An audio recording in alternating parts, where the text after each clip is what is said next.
안녕하세요. 오늘 정말 흥미로운, 어쩌면 좀 껄끄러울 수도 있는 그런 수수께끼를 한번 풀어보려고 하는데요. 바로 이겁니다. 성경은 도대체 어디서 왔을까? 성경 읽다 보면 그런 생각 한 번쯤 해보셨을 거예요. 이거 어디서 들어본 얘기 같은데? 특히 고대 메소포타미아 신화 같은 거랑 비교해보면 더 그렇죠.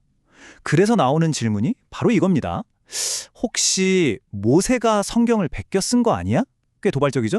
자, 오늘 이 질문을 정면으로 한번 다뤄보겠습니다. 자, 보시면 문제가 아주 명확해집니다. 성경에 나오는 눈에는 눈, 이에는 이 같은 율법, 전 세계를 뒤덮는 홍수 이야기, 그리고 세상이 어떻게 시작됐는지에 대한 창조 이야기까지. 이게 놀랍게도 메소포타미아 같은 주변 문화에도 거의 똑같이 등장한다는 거예요. 아니, 이걸 대체 어떻게 받아들여야 할까요? 정말 곤란하죠? 이 질문의 답을 찾으려면요. 우리가 성경에 대해 갖고 있는 아주 뿌리 깊은 오해 하나를 먼저 깨야 합니다. 그게 뭐냐면 바로 독창성에 대한 환상 혹은 신화라고 할 수 있겠네요.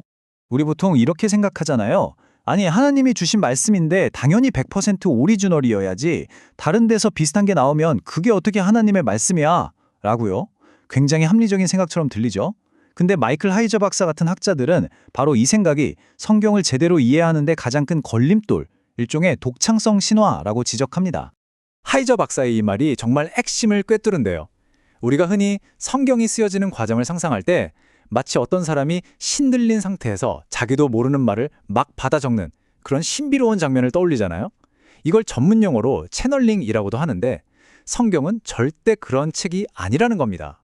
아니, 그럼 대체 영감이라는 게 뭘까요? 신들려서 쓴 게 아니라면요? 여기서 아주 중요한 관점의 전환이 필요합니다. 바로 하나님은 문화를 통해 일하신다는 개념이죠. 자, 그 과정을 한번 보세요. 4단계로 나눠볼 수 있는데 이게 진짜 흥미로워요. 하나님이 그냥 저자를 로봇처럼 만들어서 타이핑하게 시키는 게 아니에요. 먼저 하나님이 어떤 사람을 딱 선택하시죠.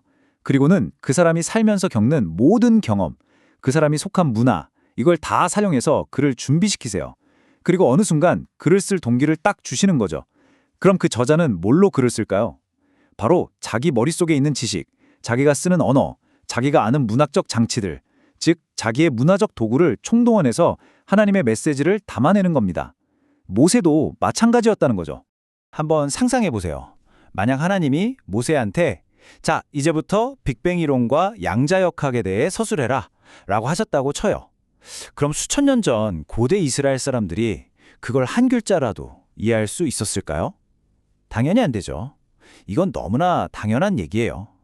메시지를 전달하려면 듣는 사람이 알아들을 수 있는 말과 개념, 즉 그들의 문화를 사용해야만 하는 겁니다.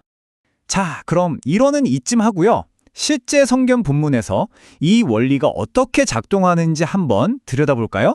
여기서부터가 진짜 하이라이트입니다. 고대사에서는 남자가 아내를 열어두는 일부 다처제가 그냥 흔한 일상이었어요. 문화적 현실이었죠. 이때 성경이 이거 절대 안 돼! 당장 금지! 라고 선포했을까요? 아니에요. 대신 그 문화를 일단 인정하고 들어갑니다. 그러면서 아주 중요한 규제 하나를 툭 던져요. 만약 네가 아내가 둘인데 한 명은 사랑하고 한 명은 미워한다고 치자. 그런데 하필 미워하는 아내에게서 첫째 아들이 태어났어. 그렇다고 해서 그 아들의 장자권을 빼앗으면 절대 안 된다. 바로 이런 식입니다. 이게 뭘 의미할까요? 율법이 일부 다처제를 그래 잘한다 하고 지지하는 게 절대 아니라는 겁니다.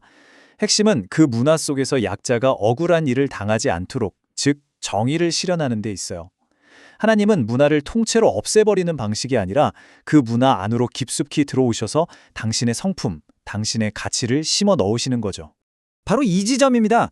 그러니까 성경의 진짜 특별함은 주변 문화랑 완전히 다른 새로운 걸 만들어내는 데 있는 게 아니에요. 오히려 모두에게 익숙한 그 문화적 재료를 가져와서 신학적인 관점에서 살짝 비트는 데 있는 겁니다. 바로 그 한 끗 차이, 그 비틀기를 통해 이스라엘의 하나님은 이런 분이야 라는 독특한 메시지를 선포하는 거죠. 정말 놀랍지 않나요? 자, 이제 정리를 좀 해볼까요? 그럼 이런 관점으로 성경을 보는 게 도대체 왜 중요할까요? 이게 우리 믿음에 어떤 도움을 줄 수 있을까요? 오늘 이야기의 핵심은 이겁니다. 첫째, 영감은 무아지경에서 받아 쓰는 게 아니다. 둘째, 하나님은 성경 저자들과 그들이 살았던 문화를 아주 중요하고 적극적인 도구로 사용하셨다. 셋째, 그래서 성경의 진짜 독창성은 유사점이 아니라 차이점, 바로 그 신학적인 비틀기에 있다. 이 관점이 좋은 게 뭐냐면요. 성경에 나오는 당황스러운 부분들을 억지로 없는 척하거나 무시하지 않아도 된다는 거예요. 오히려 그 시대 문화 속에서 하나님이 이런 메시지를 주시려고 했구나 하고 훨씬 더 솔직하고 깊이 있게 이해할 수 있게 되죠.